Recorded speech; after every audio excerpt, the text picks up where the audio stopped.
Guys, welcome back. So currently I'm in a place called Maresias in Sao Paulo state in Brazil. You can see here the beach. Might go for a surf in a bit. It's kind of like the pipeline Brazil. I don't know if you guys heard of pipeline. A lot of world champions over here surfing. Mainly like a longboarder. There's some short boarders, but the waves isn't that strong. So yeah, I've been spending the Christmas and the New Year holiday here. But I want to talk about a little bit about how much it costs to travel to Brazil. What what's it like? Especially right now, it's kind of like in the peak season. Christmas, New Year, that's kind of the ultimate high season. So everything is a bit more expensive, actually a lot more expensive. I suggest if you want to come to Brazil, maybe right now is not a good time because every single Brazilian is having holiday right now. And it's actually their summer holiday. They actually got a longer time. This is the biggest holiday in Brazil. So if you want to come, I would say Easter or maybe not the European summer, because then it'll be cold here. So actually right now is a good time, but maybe I would say February time would be better, because it's still a bit cold in northern hemisphere, but it's warm. Right now it's very cold in the northern hemisphere, so that's why here is actually the hottest season. So a little bit about the cost. So the main issue, the traveling to Brazil, I found since I've lived here, so I know a little bit more, but I've found that if you want to come in the peak season, the main problem is the cost of flights. I don't know how much it costs from US, but from Europe it costs like 1,000 euros for a round trip. So normally you expect it to pay like 600 maybe, so 400 more. And then you've got the hotels. New Year's Eve was really expensive in some of these touristic destinations here in the Sao Paulo Coast, what we call Littoral Norte, the northern coast of Sao Paulo, about 2-3 hours drive from Sao Paulo.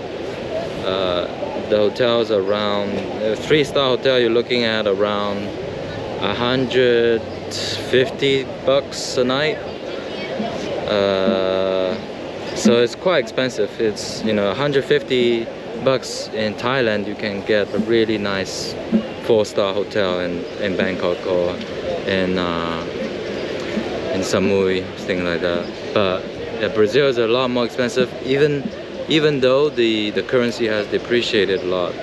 When I was here, I think it was $1 to $3. Now it's $1 to $4. To euros is 1 to 5. So 1 euro is 5 reais. A little bit about accommodation. So food.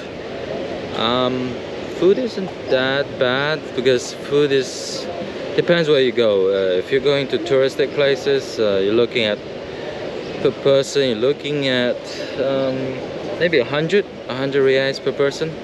You can get away with 50 with like a normal kind of like luncheonette kind of place. But I was paying like at least 100 reais, which is around, how much is it in dollars? Divided by 3, that's like 30 bucks. Yeah, compared to the States or Europe, is still cheaper, but still I would say around 30% cheaper.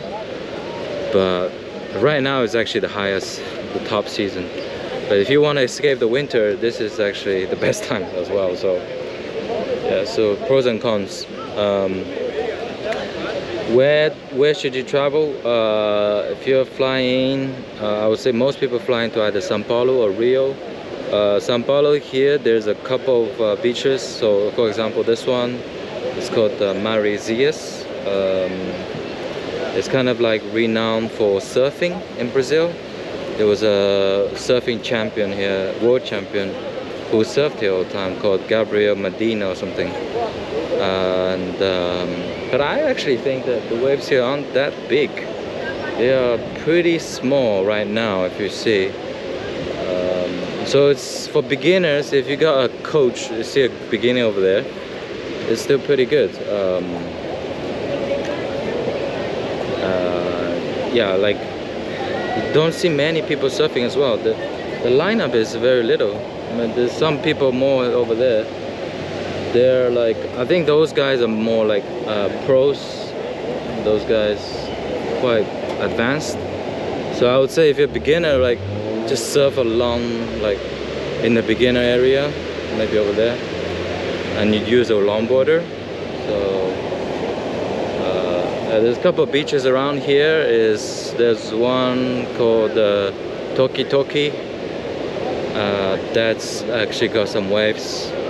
I've actually heard that this is, it seems to me that right now is the highest season, the season with the biggest waves, but I don't see the waves that big. But okay, so around this area there's a couple of places. Number one, there's an island around here, a couple of beaches around here, islands Ilha Bela called, and there's also Ubatuba. This along the coast of Sao Paulo.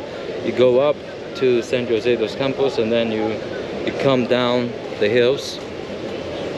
So by that topic, I'm gonna say, if you want to come over to the beaches in the Sao Paulo state, you probably need a car. You need to rent a car, which is what I did. But the cars are also expensive. It is the peak season, so a car is gonna cost you like 200 reais a day, where normally it will be around like 100. So it's almost double the price. But then again, if you don't have a car, it's kind of difficult to travel around here. You got little towns where you want to explore. So, and most Brazilians come by car. So this is actually an area there's a lot of young people, young girls and stuff. So yeah. So man, yeah. And that's it, I guess. I think it's still worth it to come to Brazil. It's just maybe don't come in the peak season. Just I would suggest definitely maybe Easter would be better, like April, May time would be a better time. Because right now, like yesterday, I was trying to go to a beach and I couldn't find a seat at all. Right now, even look at the people here. Like this is only 9 a.m. and the beach is already kind of packed. So Brazilians, they really love the beach somehow, you know. So I don't get it. I think I want to stay in the shade and just come out in the sunset time. I don't want to get tan in the midday heat. A bit crazy. Anyways, I'll make a couple more vlogs and about traveling to Brazil.